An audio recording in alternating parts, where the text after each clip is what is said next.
โดยปกติแล้วเพื่อนๆเนี่ยก็จะมี to do list ในการทำงานเป็นของตัวเองใช่ไหมครับเจมเองเนี่ยก็มีเหมือนกันแล้วด้วยความที่เจมเป็น content creator นี่นะครับเจมก็ต้องมีงานที่ต้องทำใช่ไหมแล้วเจมก็ต้องมีไอเดียที่ต้องหาแล้วบางทีเจมเองเนี่ยก็อาจจะต้องมีงานที่ต้องรันต่อเนื่องด้วยเจมไม่รู้ว่าลิสต์ที่เจมในแต่ละวันที่ต้องทำเนี่ยเจมต้องทำอะไรก่อน1 2 3รู้สึกแบบว่างงแล้วก็สับสนมากๆเลยครับแต่พอเจมได้มารู้จักกับKanban boardแล้วเนี่ยมันช่วยให้การทำงานของเจมเนี่ยเป็นระบบแล้วก็ง่ายขึ้นมากๆเลยครับมันไม่ได้ช่วยแค่เรื่องของการบริหารงานหรือเวลาเท่านั้นมันสามารถช่วยให้เจมเนี่ยสามารถบริหารในส่วนของอื่นในชีวิตได้ด้วยครั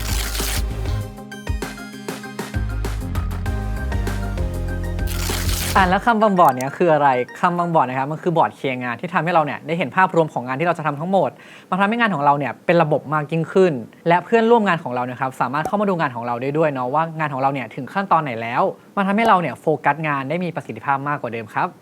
บทุกคนยังจำ to do list ที่เจมได้เกริ่นก่อนหน้านี้ได้ใช่ไหมครับเจมเนี่ยก็ใช้ to do list ในการทำงานเหมือนกันแต่การใช้ to do list ในการทำงานณตอนนั้นเนี่ยเจมรู้สึกว่าเจมงงและก็สับสนมากๆครับแต่พอเจมได้มารู้จักกับKanban boardนะครับการทำงานของเจมเนี่ยเป็นระบบมากขึ้นมากๆเพราะว่าไอ้เจ้าKanban boardนี้เนี่ยมันมีเรื่องของเวลาเข้ามาเกี่ยวข้องครับเจมสามารถจัดระบบการทำงานของเจมเนี่ยได้ทั้งปีเลยโดยใช้เจ้าKanban boardเพราะมันเนี่ยสามารถระบุเวลาต่างๆได้แต่พอมาทำโดย to do list อย่างเดียวนะครับมันไม่สามารถบริหารงานได้ทั้งปีเพราะว่าการทำ to do list นะครับมันเป็นการทำงานแบบวันต่อวันครับซึ่งเจ้าKanban boardนี้เนี่ยมันจะดีกว่าในส่วนนี้ครับและการทำKanban boardนี้เนี่ยเพียงแค่เรามีกระดานมีสมุดหรือมีโพสต์อิทนะครับเราก็สามารถสร้างKanban boardได้แล้วแต่เราสามารถนำเทคโนโลยีเนี่ยมาปรับใช้ในการสร้างKanban boardได้ด้วยซึ่งเจมเองนะครับก็ใช้Kanban boardผ่านเว็บไซต์ Notion ครับ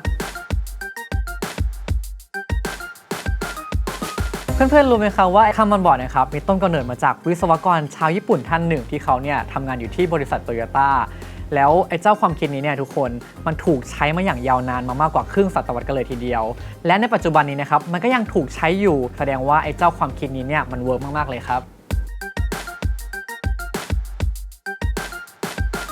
โอเคครับเดี๋ยวเจมจะยกตัวอย่างKanban boardนะครับในแอป Notion ของเจมให้ดูกันนะครับขั้นตอนแรกเนี่ยเจมอยากให้ทุกคนเนี่ยได้เลือกก่อนว่าเพื่อนๆเนี่ยอยากทำKanban boardในแบบในเว็บไซต์เหมือนเจมหรือว่าเพื่อนๆอยากจะใช้ในโพสต์อิทหรือกระดาษหรือสมุดนะครับเพราะในบางคนนะครับแบบไม่ชอบจดอะไรออนไลน์เนี่ยแต่ว่าพยายามที่จะมาทำออนไลน์ตามเจมเนี่ยสุดท้ายเพื่อนๆเนี่ยก็จะไม่ใช้Kanban boardนะครับเจมก็อยากให้เพื่อนๆเนี่ยได้เลือกในสิ่งที่ตัวเองถนัดแล้วก็ชื่นชอบนะครับที่อินกับมันนะครับโอเคครับเดี๋ยวเรามาเริ่มกันเลยนะครับขั้นตอนนี้นะครับเจมอยากให้ทุกคนเนี่ยได้สร้างบอร์ดกันก่อนนะครับการสร้างKanban boardนี้เนี่ยเพื่อนๆจะต้องแบ่งเป็นทั้งหมด3ส่วนนะครับก็คือ to do นะครับแล้วก็ in progress แล้วก็ done แต่ว่าของเจมเนี่ยเจมจะแบ่งเป็น4นะครับก็คือเจมจะมีไอเดียที่เป็น to do ของเพื่อนๆ in progress นะครับก็คือซ้ำกับเพื่อนๆแหละแล้วก็ของเจมเนี่ยจะมี publish นะครับ publish ก็คือแบบงานออกไปเนาะเพราะเจมเป็นคอนเทนต์เนาะก็คือจะตรงกับดันของเพื่อนๆแต่เจมนะครับจะมีส่วนของ in review นะครับเพิ่มเข้ามาด้วยเพราะว่าบางทีคอนเทนต์ที่เจมทำเนี่ยเจมจะต้องมีการเรื่องของการเช็คลิสต์หรือว่าเจมดับลงแล้วแต่ว่ายังไม่ได้ปล่อยออกไปนะครับมากไปกว่านั้นนะครับในKanban boardของเจมนี้เนี่ยเจมได้ใส่ดีเทลอย่างอื่นเพิ่มเข้าไปด้วยอย่างเช่นเจมก็จะมี channel นะครับแบบ TikTok หรือว่าลงในช่อง YouTube หรือ Facebook IG ครับต่อไปเป็นการสร้างการ์ดหรือบัตรคำนะครับเช่นยกตัวอย่างวันนี้เลยเจมก็มีการถ่าย Talk EP 2 อันนี้เนาะที่กำลังถ่ายให้เพื่อนๆได้ดูกันอยู่โอเคเจมก็จะอยู่ในไอเดียก่อนใช่ไหมตอนแรกเลยก็สร้างปุ๊บแล้ววันนี้นะครับที่ถ่ายทำเนี่ยเจมก็ย้ายจากไอเดียนะครับไปอยู่ใน in progress พอเจมถ่ายทำเสร็จแล้วนะครับเจมก็จะย้ายไปอยู่ใน in review แล้วพอแบบตัดคลิปเขียนแคปชั่นอะไรเสร็จเรียบร้อยแล้วเนี่ยถูกปล่อยออกไปนะครับเจมก็จะย้ายไปส่วนสุดท้ายนะครับก็คือ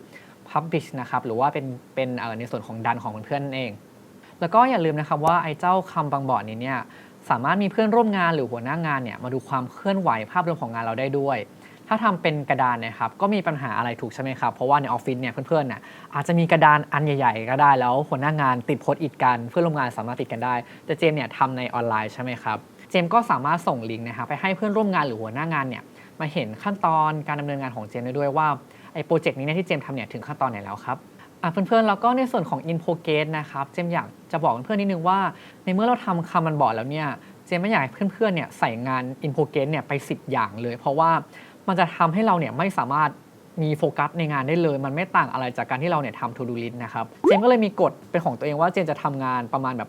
3-5 งานในแต่ละวันเนาะพอถ้าเจมแบบทำเสร็จแล้วแบบมันว่างจริงๆเนี่ยเจมก็ไปหยิบงานในส่วนของไอเดียย้ายมา in progress ใหม่นะครับมาทำให้ workflow ของเจมในการทำงานเนี่ยทำได้เรื่อยๆนะครับแล้วก็ไม่ดูวุ่นวายโฟกัสได้ด้วย พอเราทำทุกอย่างเสร็จสับแล้วเนี่ยในตอนเย็นๆของเจมส์ในทุกๆวันนะครับเจมส์ก็จะมาแพลนงานของเจมส์นะครับว่าในวันพรุ่งนี้เนี่ยเจมส์จะทำอะไร